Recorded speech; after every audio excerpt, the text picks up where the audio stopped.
Michael Chen, a 35-year-old software engineering manager at TechFlow Solutions in Austin, Texas, had built what appeared to be a successful life with his wife of 8 years, Lisa Chen, in their two-story house on Oak Hill Drive. Michael earned approximately $125,000 annually, managing a team of 12 developers working on enterprise software applications, while Lisa, 32 years old, worked as a pediatric nurse at Dell Children's Medical Center. The couple had no children together, though they had been discussing starting a family for the past 2 years. Their delay in having children was primarily due to career priorities and their desire to achieve greater financial stability before taking on parental responsibilities. Both Michael and Lisa were focused on advancing their professional careers and had established substantial savings toward purchasing a larger home in preparation for future family expansion. Their marriage was considered stable by friends and family members, with both spouses maintaining active social lives and shared interests in hiking, travel, and technology. Michael's analytical personality complemented Lisa's empathetic nature, creating what appeared to be a balanced and supportive partnership. However, the dynamic of their relationship began shifting in March 2024, when Lisa's younger sister, Amy Rodriguez, moved to Austin following her divorce from her husband of 4 years. Amy, 28 years old, had relocated from San Antonio to start fresh after her marriage ended, due to her ex-husband's gambling addiction and accumulated debt that had destroyed their financial stability. Amy was an interior designer who had operated her own small business in San Antonio, but had been forced to close it as part of her divorce settlement to pay off marital debts. Her arrival in Austin represented an opportunity to rebuild her career and personal life with the support of her sister's established social network and professional connections. Lisa enthusiastically welcomed Amy's presence in Austin and immediately offered her the guest bedroom in their home while Amy searched for permanent housing and re-established her design business. Lisa viewed Amy's temporary residence as an opportunity for the sisters to reconnect after years of living in different cities and to provide Amy with the emotional support she needed during her difficult transition. Michael initially supported Lisa's decision to help Amy, recognizing the importance of family relationships and appreciating Amy's contributions to household expenses and domestic responsibilities. Amy was an excellent cook, maintained the house meticulously, and provided companionship for Lisa during Michael's frequent overtime work on critical software projects. However, Michael gradually became attracted to Amy's combination of vulnerability and independence, qualities that contrasted with Lisa's more stable and predictable personality. Amy's recent divorce had left her emotionally available and grateful for Michael's kindness, creating an intimacy that began to exceed appropriate boundaries between in-laws. The attraction was mutual, according to evidence later discovered by investigators. Amy found Michael's stability and professional success appealing after her experience with her financially irresponsible ex-husband, while Michael represented the kind of mature, reliable partner she wished she had chosen initially. By June 2024, Michael and Amy had begun spending increasing amounts of time together when Lisa was working her hospital shifts, which often included nights and weekends. Their conversations evolved from casual family interactions to intimate discussions about their personal goals, relationship histories, and feelings of dissatisfaction with their current circumstances. The emotional affair progressed to physical intimacy in July 2024, during a weekend when Lisa was attending a nursing conference in Dallas. Michael and Amy's relationship crossed into romantic territory during what Amy later described as a moment of emotional vulnerability when she was discussing her feelings of failure about her divorce. Digital evidence later recovered by investigators showed that Michael and Amy exchanged over 1,800 text messages between July and October 2024, carefully deleted from their devices but recoverable through telecommunications records. These communications revealed the depth of their emotional connection and their growing belief that they were meant to be together, despite the obvious complications. The messages also documented their increasing guilt about betraying Lisa, who continued to show kindness and support for Amy, while remaining unaware of the developing relationship between her husband and sister. Both Michael and Amy expressed concern about the pain their relationship would cause Lisa if discovered, but neither was willing to end the affair. Before we dive deeper, let us know in the comments where you're watching from. We'd love to hear from you, and don't forget to hit that subscribe button so you never miss any of our upcoming videos. The situation became more complex when Amy began pressuring Michael to leave Lisa so they could pursue their relationship openly. Amy's perspective was that all three of them were living a lie that would eventually be discovered, and that honesty about their feelings would be less damaging than continued deception. Michael initially resisted Amy's pressure, citing concerns about the financial costs of divorce, the impact on his professional reputation, and the devastating effect such a betrayal would have on Lisa's mental health and family relationships. However, Amy's persistence and his own deepening feelings gradually weakened his resistance to the idea of ending his marriage. The crisis intensified in September 2024, when Lisa began expressing suspicions about the amount of time Michael and Amy spent together, and the obvious comfort level they had developed in each other's company. Lisa made several comments to friends about feeling like a third wheel in her own home, and wondering whether Michael was becoming too attached to Amy. Lisa's concerns were initially dismissed by friends who viewed her suspicions as natural insecurity about having an attractive sister living in close proximity to her husband. However, Lisa's instincts were accurate, and her growing awareness of the situation created significant stress for both Michael and Amy. The situation reached a breaking point in early October 2024 when Lisa confronted Michael about her suspicions, demanding honest answers about his feelings for Amy and the nature of their relationship. Michael's initial response was to deny any inappropriate involvement while promising that Amy would find her own apartment within the month. However, Lisa's continued questioning and her threat to ask Amy to leave immediately created panic for both Michael and Amy, who had become emotionally dependent on their relationship and unwilling to accept separation. Their discussions about how to handle Lisa's suspicions, later documented through recovered communications, revealed increasing desperation and consideration of extreme measures. Michael's research into potential solutions, discovered through analysis of his internet search history, included queries about divorce procedures, custody laws despite their lack of children, and asset protection strategies. However, his searches also included more disturbing topics such as accidental death scenarios, life insurance claim procedures, and methods of staging household accidents. The planning phase of Lisa's murder occurred throughout mid-October 2024, with Michael and Amy coordinating their approach through encrypted messaging applications that they believed would prevent discovery of their communications. Their plan centered on making Lisa's death appear accidental, while ensuring that both of them had credible alibis. The method they selected involved tampering with Lisa's vehicle to cause a fatal accident during her commute to work. Michael's technical background provided him with knowledge of automotive systems, while Amy's design skills helped them plan the staging to avoid suspicion about mechanical failure. However, their initial plan was abandoned when Michael realized that modern vehicles contain extensive diagnostic systems that would reveal evidence of tampering during accident investigations.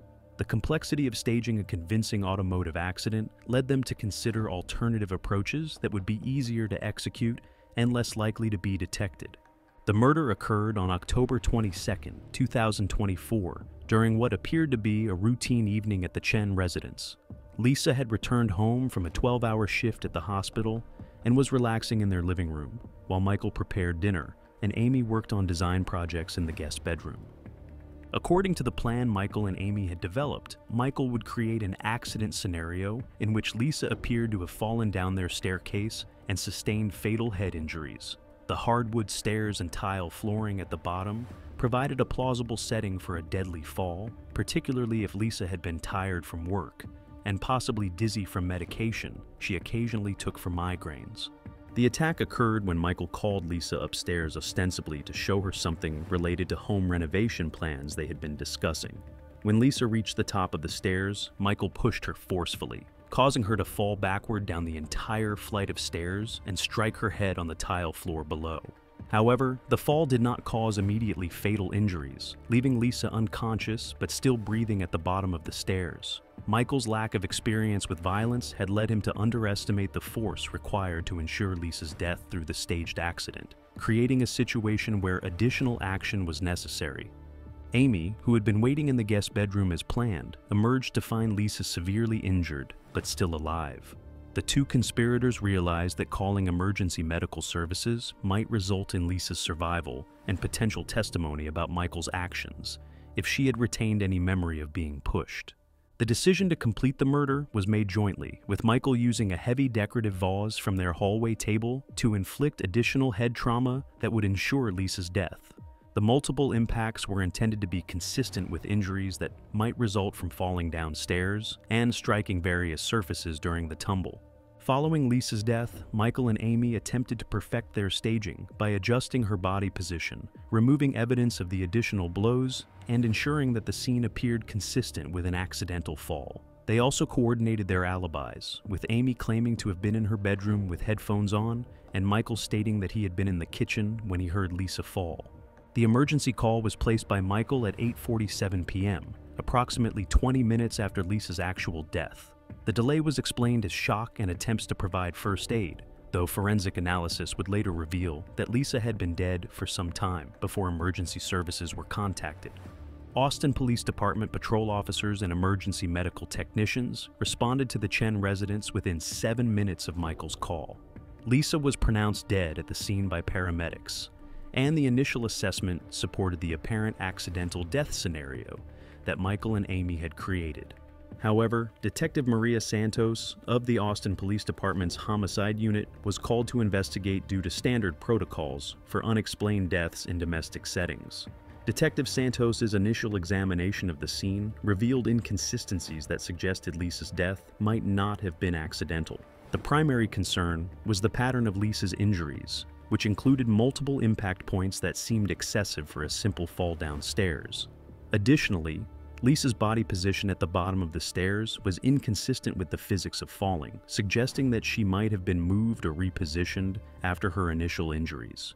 The investigation expanded when Detective Santos learned about Amy's presence in the home and her recent divorce, which had required her to relocate and live with her sister and brother-in-law.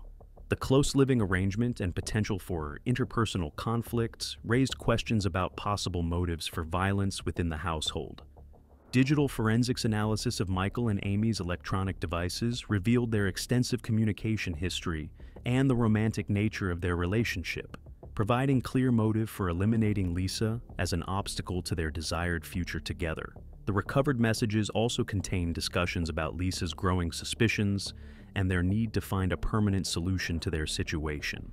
Don't forget to like this video and subscribe for more shocking true crime stories. Let us know in the comments what you think was the most damaging piece of evidence against Michael and Amy. Forensic examination of the crime scene provided additional evidence contradicting the accidental death scenario.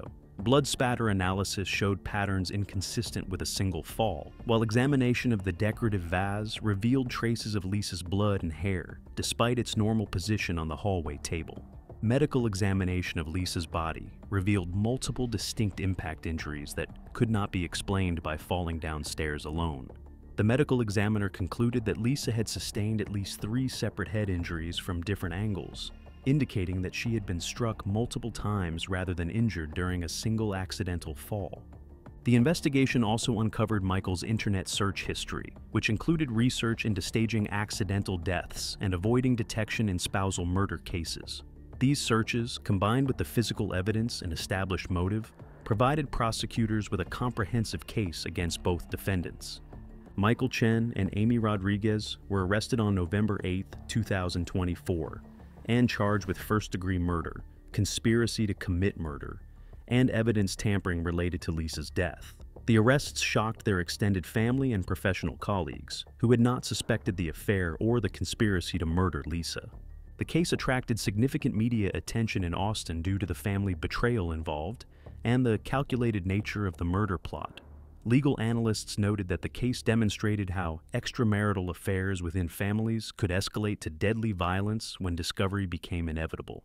Lisa's parents and extended family members expressed devastation about losing their daughter and learning about the betrayal by both her husband and sister. They described Lisa as trusting and generous, qualities that had made her vulnerable to the deception practiced by the two people closest to her. The preliminary court hearings revealed the extensive planning involved in Lisa's murder, including Michael and Amy's research into accidental death scenarios and their coordination of alibis and evidence staging. The prosecution argued that the murder demonstrated exceptional callousness and betrayal of family trust. Michael's defense strategy initially focused on arguing that Lisa's death had been accidental and that his relationship with Amy had developed only after his wife's death, as they consoled each other through grief. However, the recovered text messages and internet search history made this defense untenable. Amy's defense attempted to portray her as a victim of Michael's manipulation, arguing that her emotional vulnerability following her divorce had made her susceptible to his influence, and that she had not been a willing participant in planning Lisa's murder. However, the evidence showed that Amy had actively participated in both the affair and the murder conspiracy. The prosecution presented expert testimony about the physical evidence that contradicted claims of accidental death, while digital forensics specialists explained the significance of the recovered communications between Michael and Amy that documented their relationship and planning. The jury deliberated for 22 hours before returning guilty verdicts on all charges against both defendants. The extensive evidence of premeditation and the particularly heinous nature of betraying a trusted family member influenced the jury's decision to reject defense arguments about lesser charges. Michael Chen was sentenced to life imprisonment without possibility of parole for the first-degree murder conviction, plus additional consecutive sentences for conspiracy and evidence tampering. Under Texas law, his sentence ensures that he will never be eligible for release. Amy Rodriguez received a sentence of life imprisonment, with possibility of parole after 40 years, reflecting the court's consideration of her secondary role in planning the murder, while acknowledging her full participation in the conspiracy that resulted in her sister's death. Lisa Chen's funeral was attended by hundreds of colleagues from Dell Children's Medical Center and friends from throughout the Austin community. Her parents established a scholarship fund for nursing students in her memory, emphasizing her dedication to caring for children and families. The Chen family home was sold by the estate, with proceeds donated to pediatric medical research in Lisa's honor. Her nursing colleagues described her as compassionate and dedicated, making her murder by trusted family members particularly tragic and senseless. Michael and Amy's extended families have struggled to understand how two people they loved could have committed such a calculated betrayal and murder. Both families have participated in victim advocacy programs to help others recognize warning signs of dangerous relationships and family violence. Michael Chen is currently serving his sentence at the Huntsville unit in Texas, where he has declined to participate in most rehabilitation programs and maintains minimal contact with family members who remain horrified by his actions. Amy Rodriguez is housed at the Christina Melton Crane unit and has participated in counseling programs while maintaining that she was manipulated into participating in her sister's murder. Her earliest possible parole date is 2064, when she will be 68 years old. The case remains a significant example of how inappropriate relationships within families can escalate to deadly violence when individuals prioritize their personal desires over basic moral obligations to family members who trust them. It demonstrates the devastating consequences that result when adults fail to maintain appropriate boundaries and seek proper solutions to relationship problems.